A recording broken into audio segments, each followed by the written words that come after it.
Eh bien le bonjour mes gens et bienvenue donc pour cette nouvelle vidéo. Donc on se retrouve dans ma voiture. Alors désolé, ça va peut-être bouger un petit peu parce que je retrouve plus mon stabilisateur en fait pour tenir l'appareil photo et que le truc de téléphone, bah, il est con parce qu'il veut plus se tourner, se mettre en horizontal. Du coup j'ai pas le choix que de le tenir comme ça.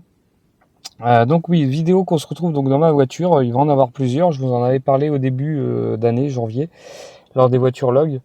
Et j'ai pas eu le temps de les faire en fait au cours de l'année, donc je la fais là, j'ai du temps. Donc en fait, donc il y aura plusieurs vidéos qu'on va parler de la voiture. Comme j'avais dit, bon, on avait fait un peu l'historique de tout ce qu'elle avait eu en réparation depuis sa mise en circulation. J'avais fait une vidéo, d'ailleurs vous pouvez la retrouver en description, hein, normalement si j'oublie pas. Et du coup, bah là, on va parler de mon avis sur la voiture, mon ressenti depuis 1 an et 3-4 mois. On va aussi faire une vidéo statistique hein, avec pas mal de choses, hein, parce que grâce à Odopass, maintenant si vous notez tout, vous avez une statistique avec kilométrage et tout. Alors oui, je dois briller parce qu'il fait super chaud dans la voiture et qu'il n'y a pas de batterie et que j'ai pas envie d'ouvrir la porte pour que tout le monde m'entende dans le secteur en train de parler. Donc du coup, je suis dans mon sauna, on va dire. Voilà, entre guillemets, je suis dans mon sauna sur roue. Oui, donc ouais, donc comme je dis, il n'y a pas de batterie, donc on va aussi revenir sur cette histoire de batterie.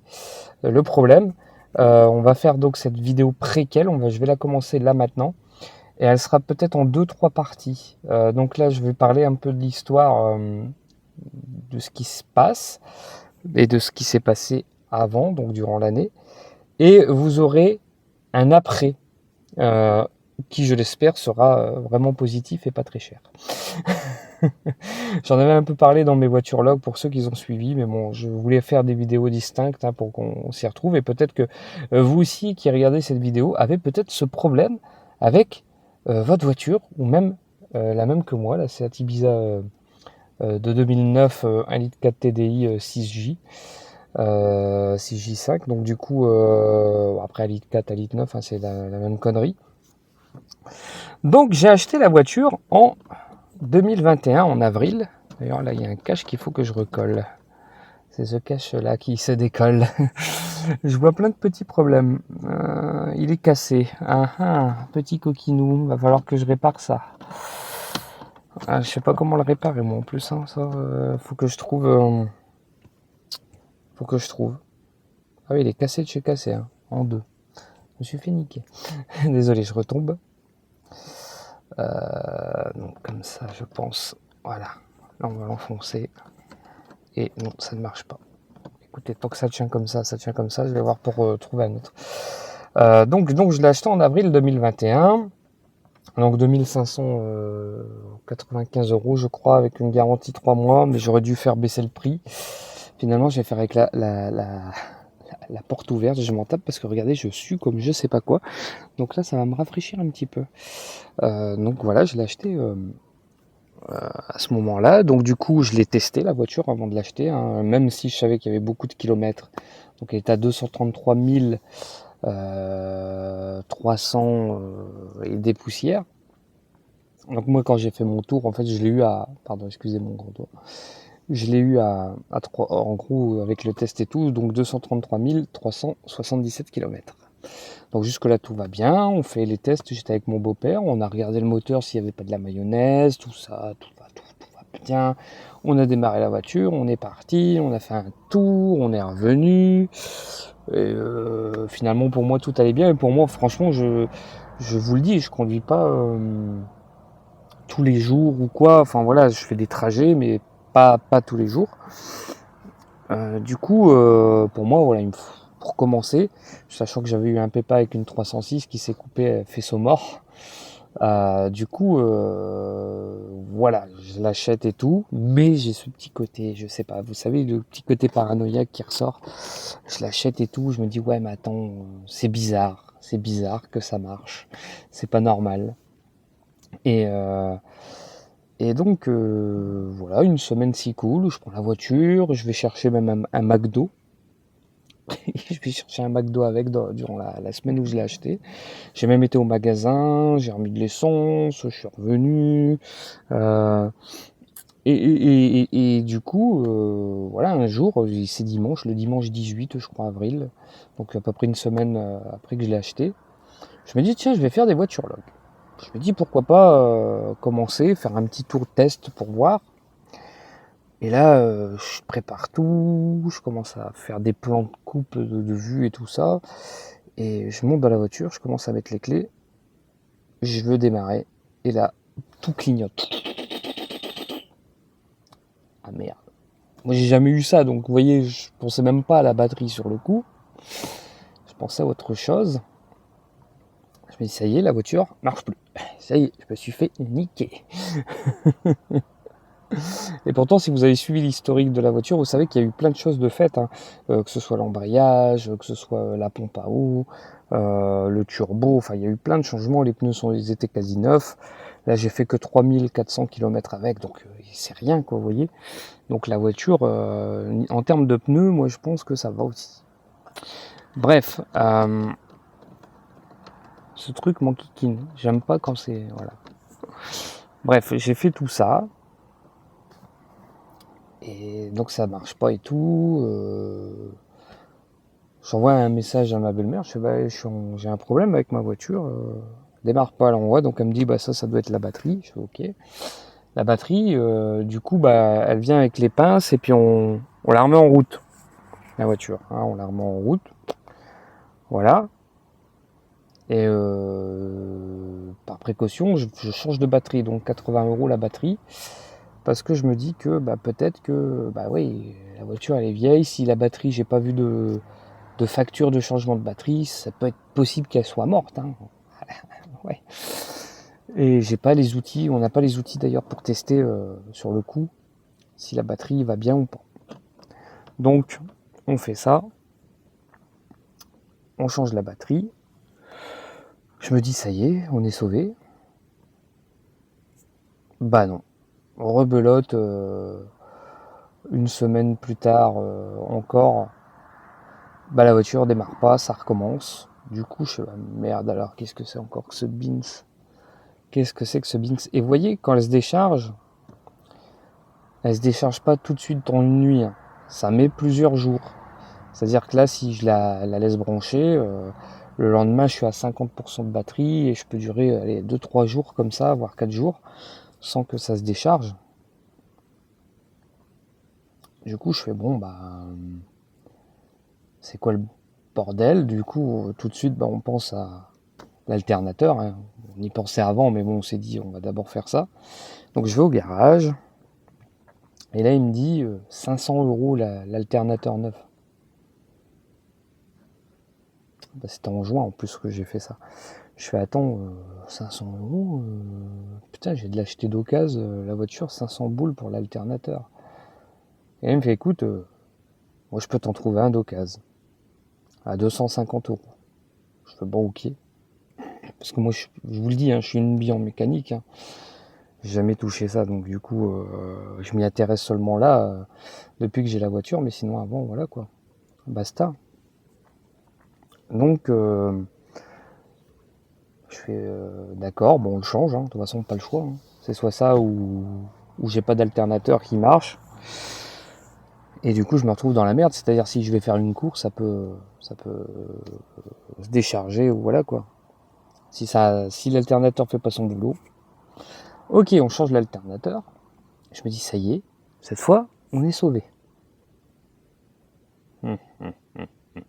Mauvaise idée, la voiture ne redémarre plus une semaine et demie plus tard, un truc comme ça.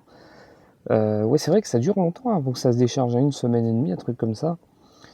Du coup, je retourne voir le garagiste qui m'a posé l'alternateur, il fait une vérif, non, l'alternateur fonctionne, il fait son boulot, donc pas de souci là-dessus.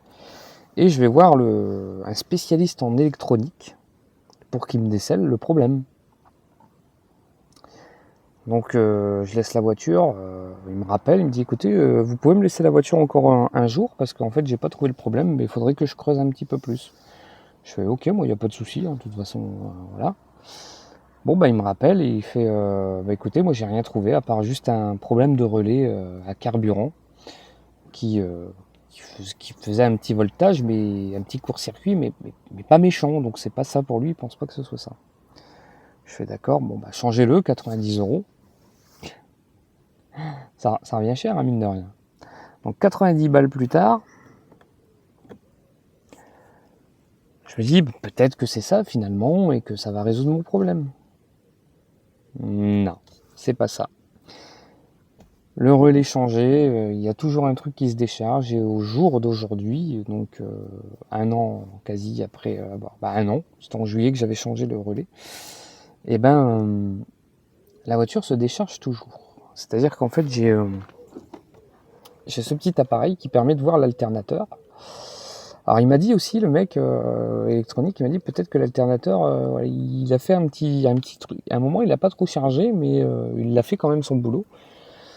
Du coup, voilà. Donc ça, je peux voir l'alternateur en fait grâce à ça. Du coup, voir s'il tourne, s'il fait son boulot. Donc il fait son boulot, il n'y a pas de souci. Quand la voiture elle tombe, en fait, si je fais maintenant mes trajets, la batterie se recharge. Donc pour ça, il n'y a pas de souci là. Et ensuite, mon frère m'a donné cet appareil, alors qui permet en fait de voir, je sais pas si vous allez voir, mais qui permet en fait de voir l'état de la batterie et de l'alternateur aussi. Du coup, voilà, c'est comme ça que je vois demi-charge, 12 volts, 11,5 faible charge. C'est comme ça que je vois qu'elle se décharge en fait au fur et à mesure. Donc, il y aurait un truc qui pompe la batterie. Quelque chose que je ne vois pas.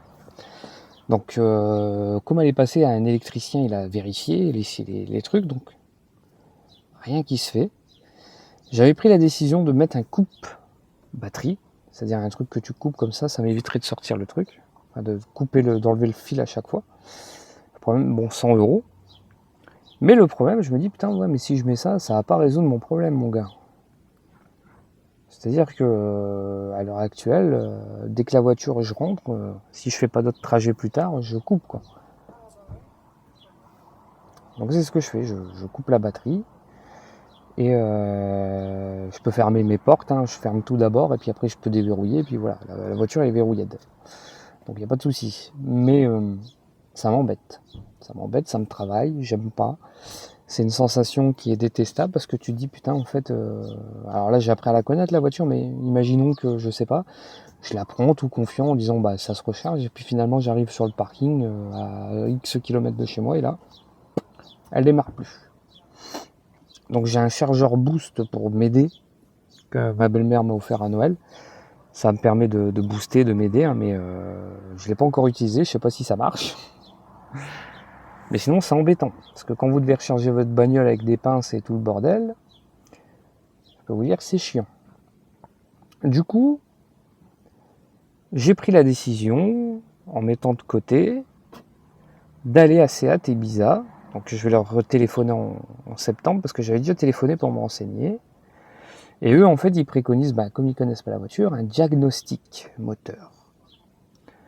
Le problème, c'est que ce diagnostic coûte 180 €.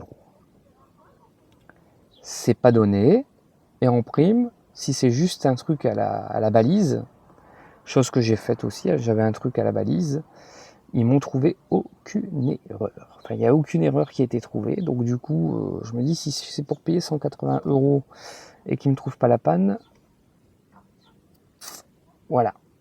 Mon téléphone est en surchauffe, les amis. Il y a 14 minutes de vidéo, il brûle. Donc je me pose la question, en fait je me suis interrogé, j'ai fouillé sur internet, les forums et tout, et j'ai trouvé un problème similaire. Le BCM. Donc c'est le BCM, c'est le calculateur en fait, qui se trouve en dessous du tableau de bord qui serait soit défectueux, soit plus à jour. Du coup il faudrait le remettre à jour pour qu'il recalibre tout et règle ce problème. Moi je pense que c'est ça. Clairement, je pense que c'est ça, j'ai un feeling sur ça, c'est parce que j'ai trouvé beaucoup de gens avec une Seat Ibiza comme moi avoir ce problème, mais le problème c'est quand j'en parle à Seat, ils me disent il faut d'abord faire le diagnostic. Donc tu payes 180 balles et après tu repayes si jamais voilà. Le problème, c'est que voilà, c'est ça que ça me fait peur, c'est de devoir repayer. Mais si je veux que le problème soit résolu, il faut que je le passe. Et en même temps, je me dis, si je le fais, le diagnostic, pardon, j'ai mon bras qui flash, qui flanche là. Si je fais le diagnostic, j'aurai en plus une vérification moteur qui sera faite, donc je serai sûr de ma voiture. Je me dis que ça peut pas être plus mal, mais c'est 180 euros. Voilà. Du coup, je vais prendre, là on est fin août, je vais prendre rendez-vous à Seat et je vais voir ce qu'ils trouvent. Et c'est pour ça que c'est là qu'on fera une deuxième partie, une suite à cette vidéo. Parce que là, c'était vraiment l'introduction. Je voulais vous en parler calmement, posé. Et du coup, n'hésitez pas à me dire dans les commentaires si vous aussi, vous avez ce problème avec l'une de vos voitures ou Seat. Parce que dans ces cas-là, peut-être le BCM. Hein, je vous le dis, il faut enquêter là-dessus. Le BCM, si vous trouvez rien du tout dans le système, à mon avis, moi je pense que c'est ça. Parce qu'après, le BCM, c'est que Seat qui peuvent le faire, la reprog. Du coup, c'est pour ça que je vais pas voir je vais pas à Noroto ou quoi, parce que si je vais à Noroto, le problème majeur, c'est qu'ils s'y trouvent rien, ils m'enverraient chez Seat. Alors après, la prise ODB que je vous parlais, c'est ça, en Wi-Fi. Du coup, peut-être que c'est pas aussi performant que ça l'est, c'est ODB click. Du coup, voilà, je sais pas. D'ailleurs, il faut que je le rende à ma belle-mère, donc on verra bien. Moi, je vous lâche ici.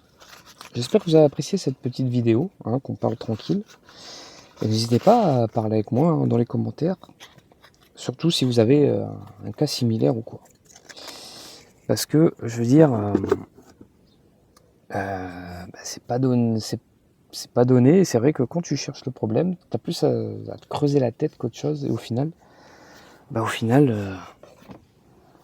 ça peut être tout con.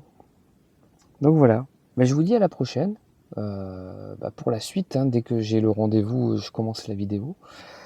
Comme ça, on part, on y va ensemble, et puis je vous dirai quoi. Allez, sur ce, n'hésitez pas à liker, vous abonner, et à bientôt, ciao!